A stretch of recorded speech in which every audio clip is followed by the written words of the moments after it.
All right, YouTube, it is Mr. Mean bringing you another role-playing game review du jour, because, come on, I gotta throw du jour in there. Polaris, the role-playing game. Again, another huge shout-out to Brian Isakoff of 2D6 Feet in a Random Direction podcast for turning me on to this. Evidently, he had picked up a copy. I don't know if he kickstarted it or if he just bought it at his local game store. He's in California, and they seem to get stuff a little faster than we do out here in Texas. But I went to the website after he had posted some pictures of it, and it looked neat. Excuse me, and I had pinged him about it, and he said, "Yeah, John, this is right up your alley. It's the kind of game you would like." And I said, "Cool." So I went and downloaded their playtest version of it, which is a sample adventure with a bunch of characters, and it was pretty crunchy, which I like, and the read was good. I really like what they did, and so when I saw it for sale at my local game store book stand, I picked it up. Here's the downside: $90 for this, but production value through the roof. It comes, as you can see, it's pretty hefty. It's 2 books, Core Book 1, Core Book 2, and it's kind of hard to see, but you can see there's like the little Polaris, the Neptune Society's logo on there, and then of course you've got a slipcase, which is heavy card, so it's going to stand up to some use.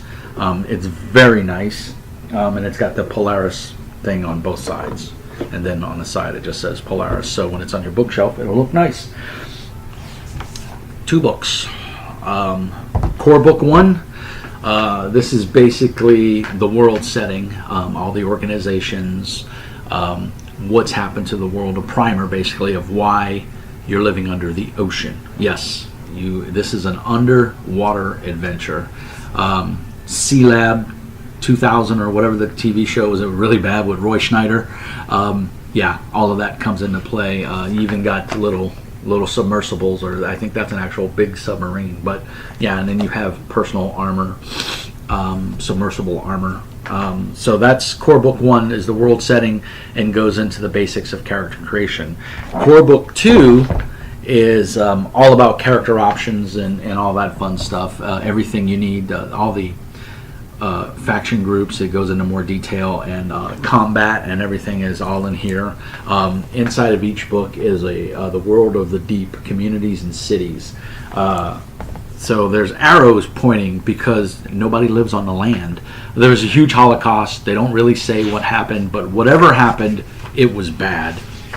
Was it genetic manipulation? Was it nuclear warfare? We don't know. They kind of hint at a little bit of everything.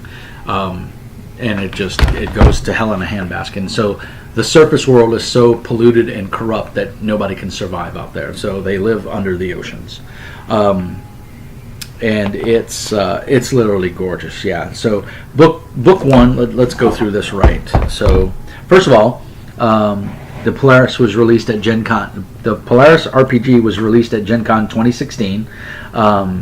The website is polaris-rpg.com. Go check it out. There's a lot of cool stuff on that website. A lot of art. A lot of it's a very well done website. This is a French game translated to English. Philippe Cyril Tessier is the main developer's name. Ralph B was another guy that helped him, and Francois Iron Menatau. If I said that wrong, my French is non-existent, so if I butchered any of those names, I do apologize. But these guys put together a fantastic world. If you go to that polaris-rpg.com website, you can download the quick start and character sheets, everything you need to play. This is a crunchy game. It's a points-based game. They do have a quick start to make characters, but I prefer the points-based. You get points, you build your character step by step by step. So this isn't Savage Worlds. This isn't D&D where you can belt out a character in 10 to 15 minutes. This is a game session character creation night. This is, you guys, if you've got 4 to 5 players in your group or 3 players, it's going to take you an evening to make characters. So I would say download the Quick Start, give everybody one of the pre-gens, let them decide if this is something they like, if you enjoy running it and they enjoy playing it, because it is a bit on the crunchy side. But book 1 has, again, has the world map in here. The production, it's on a heavy stock paper. It's very nice. There is a silk bookmark in both of the books, which is very nice. The preface is by Felipe Tessier. And basically it's just a little short piece of fiction. It's very well done. I enjoyed it. And then the world goes into Citizens of the Deep, all the different factions that you have. I'm looking, there we go, table of contents. So you start with the history, the introduction and the recent history. Civilizations of the Deep, the great nations, mercenaries, pirates, the world beneath the waves. It gives you adventure, ancient ruins, black smokers, caves, city life, children, clothing. I mean, everything you could need to know about the world living under the ocean in these arcologies, basically. Mutants, all this other stuff, drugs. I mean, this is a full world setting. As a GM, I would like to run this for my group just because I like this kind of crunchiness where it's very in-depth. You have everything in here from black market racketeering to political intrigue to out-and-out aliens. I mean, they bring it all. This game has it all, and it's all underwater. There's different character classes, which is kind of cool. You can be not uplifted. That's, I don't want to use a GURPS term. Or you can be genetically, you can be a natural hybrid, a genetic hybrid, or a techno hybrid, and those are basically the three different types of hybrids that are modified in some way, either through technology, genetics modeling, or natural selection, or natural hybrids, where they find a genome and they keep doing it and they go into detail. My wife, being a scientist, I ran some of this by her and she was like, well, that's kind of plausible. My wife's a bionics excuse me, I'm brain farting.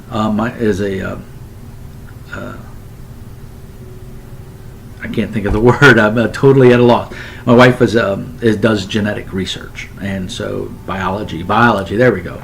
My wife's a biologist, or a biogenetics scientist. Molecular biology is her sphere of profession. But they go into everything. They give you some pre-generated characters. 1, 2, 3, 4, 5, 6, 7, 8.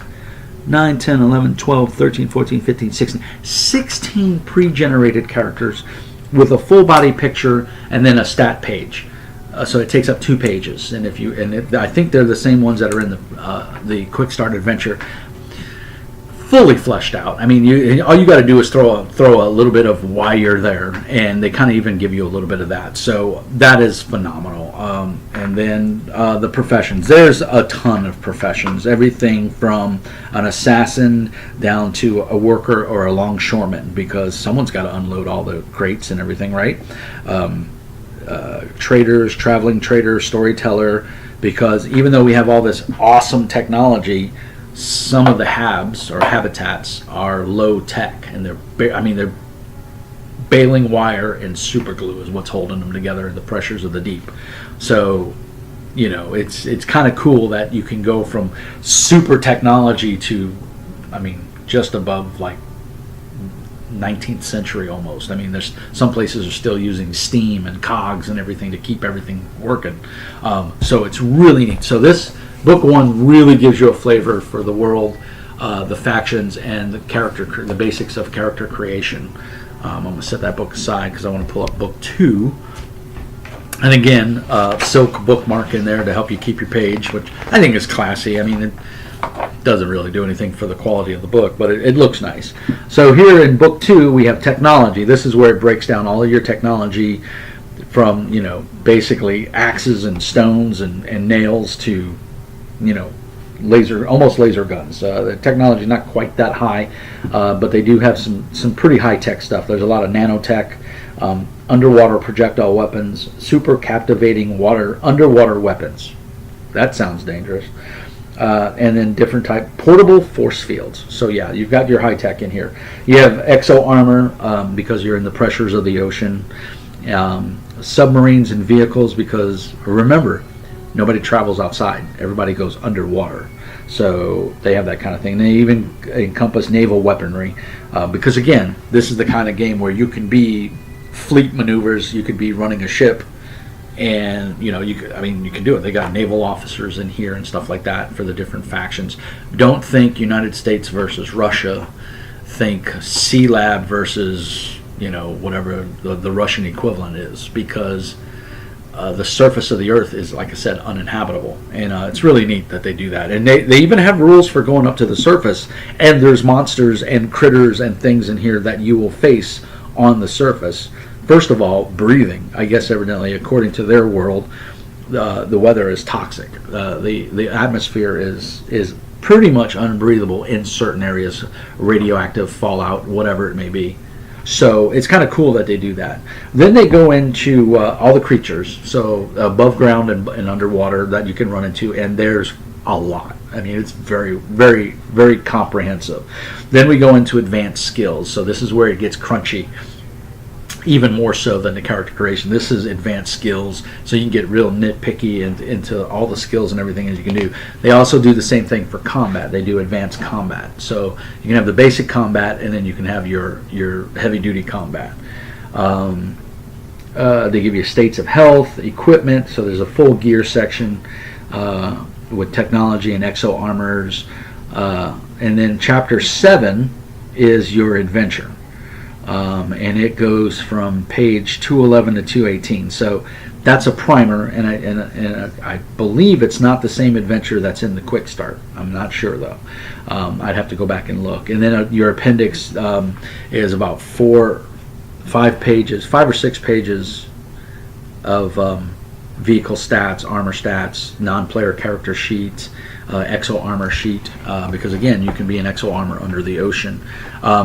Character sheet is not very aesthetic looking, in my opinion. It's pretty bland, and I'm sure if the game takes off, which I hope it will, that will change, and people will belt out a better looking character sheet, because it's just a bunch of boxes and they're different colored, and to me it's very tacky.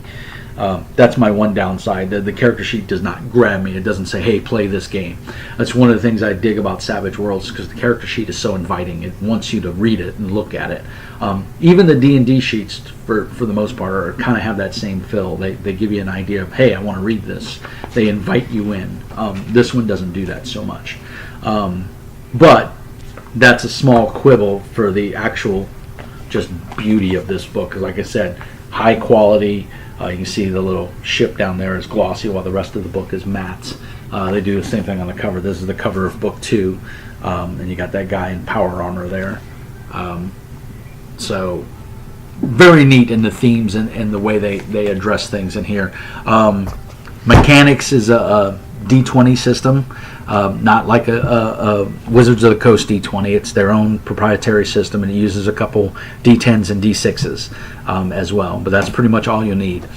But while I was at the game store, they had a couple things that came out for it. They have their own set of dice, which contained a D20, I think 2 D10s and 4 D6 in a box for like 15, 20 bucks. I didn't get that because I just didn't see the need for, and I don't even know if I'll ever get to run this. I just added it to my collection. But I did pick this up. This is, remember I was talking about that character sheet and how crappy looking it was? Well, they give you a character file, and this was like $5, which I thought that was worth it, because it gives you a nice World of the Deep. It's the same map that's in the spread of the book, but then it's the same character sheet, but it's in a book format, and I just thought this was really cool because they give you an introduction, tells you a bunch of stuff about the world and stuff. So I was thinking, if I was going to run this for a convention, maybe as a one shot, I would maybe get a couple of these or scan this in and make copies of it, and then just staple it together, because it would be easy enough to do. Then again, at $5 each, I could probably reach out to the guys at Polaris and say, hey, I'm going to run a demo at Gen Con or DundraCon or whatever con I'm going to. Can you send me 5 of these? And they probably would, because they want the exposure to the game, and it's free advertisement for them. And I think the game's that good that I may still do that. Because I said these are $5. Yeah, 5 or 6. $5. contacts make things a little blurry up close. But yeah, I mean, it's a couple pages. I think for $5 it's worth it. It gives you everything you need for power armor. If you're wearing power armor, it gives you penalties due to movement for your combat actions and stuff. So a lot of neat information in there. I just thought, for $5, it's not that steep, and it gives you a brief history, a timeline. So $5 it was worth it. So I picked it up. I'm more of a GM than a player, so obviously I won't be using it. The other thing I picked up for another $20 was the Polaris GM screen. This comes with a whole bunch of little pages that have basically charts and stuff on them for the player and the GM. Even the splat screen, this was the back of the box, or the little. It was shrink wrapped with the GM screen in it. Comes with GM files.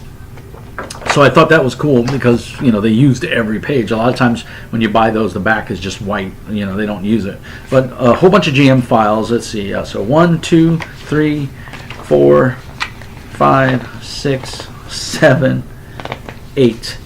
8. So technically 16 pages because it's all double-sided. So 16 pages of crunchy goodness. This is all charts and everything that the GM would need that evidently are not inside the GM screen. I haven't really looked at it. I just opened this.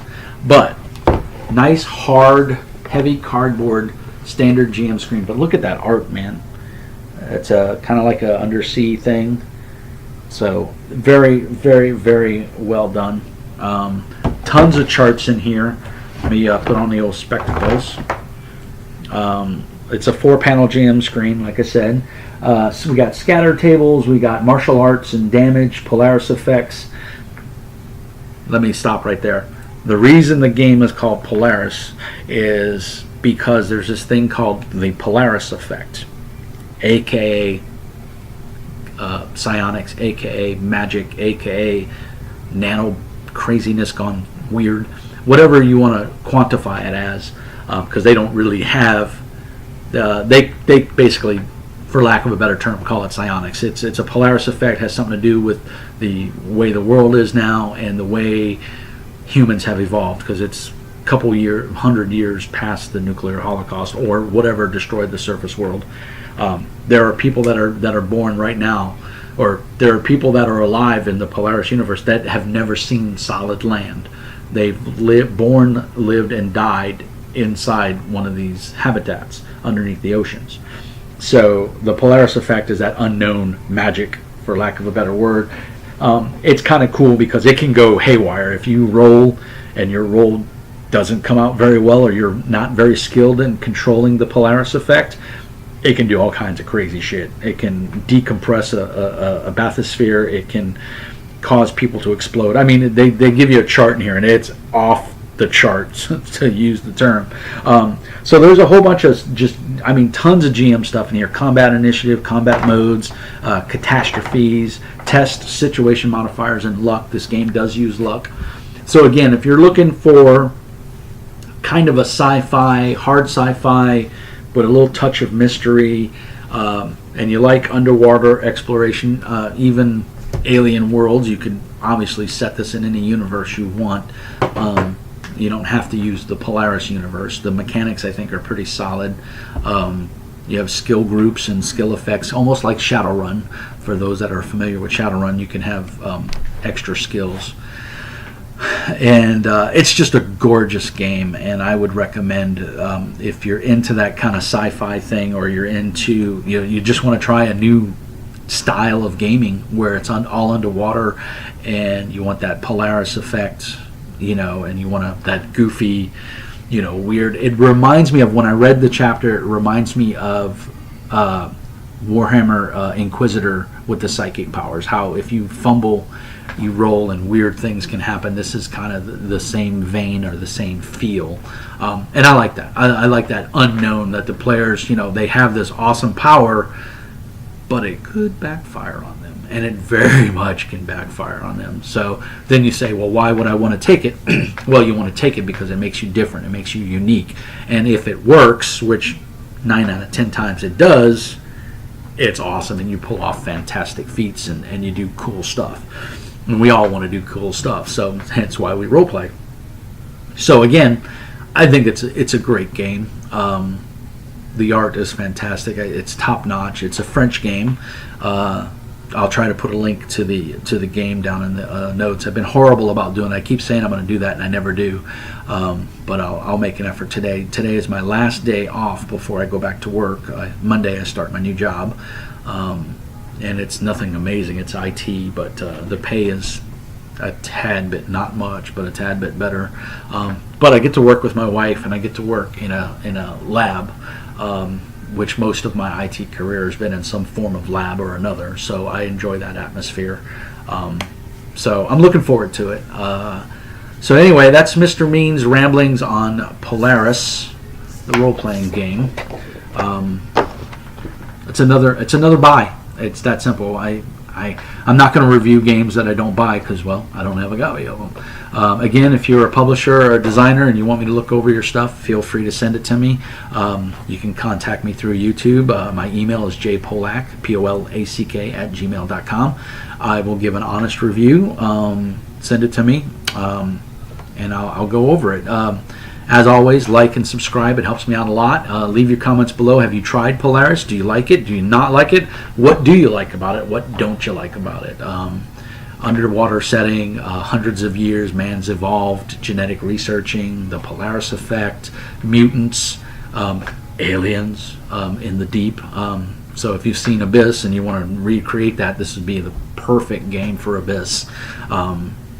So anyway, that's going to do it for me. You guys have a great one. God bless. Peace and hair grease and all that other fun stuff. And I'll catch you on the flip side.